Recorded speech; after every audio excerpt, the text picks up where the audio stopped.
këtu, si që thatë edhe ju, gjendemi ende në Pej, ku do realizojmë një intervistë me zëdhënësin e policisë për rajonin EPE, zoti Fadil Gashi. Zoti Gashi, i falenderit fillimisht për kohën. Përshëndetje.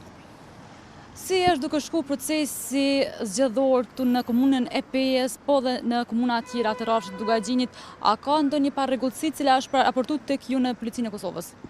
Po në të gjitha komunat të cilat i mbulon drejtoria rajonale e Pejës, Pejstak, Veçan, Klin, Unik, me kohë do të thotë pikat janë mbuluar dhe deri në këto momente sa po raportojmë, nuk ka ndonjë incident apo ndonjë parregullsi.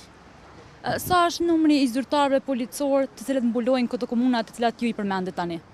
Sa ka pasë edhe nevojë, do thotë se cila çdo pikë, çdo vend votim është mbuluar me zyrtar policor.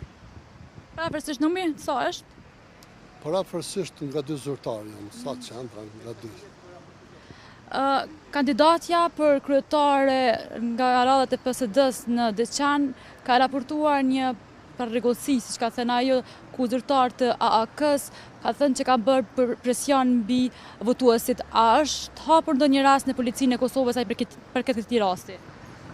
Deri në këto momente ende nuk e kemi të iniciuar ndonjë rast për ndonjë parregullsi apo ndonjë incident. Faleminderit shumë për kohën. Faleminderit edhe juve.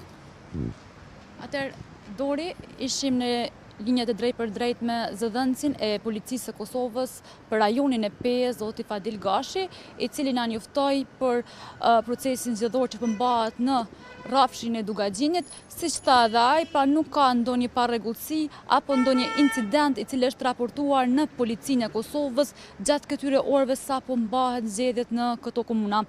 Ne do të vazhdojmë të qëndrojmë në Pej, do të shkojmë dhe në Deçan për të përcjell gjithë procesin zgjedhor dhe do sjellim tek ju detajet e fundit nga këto 2 komuna.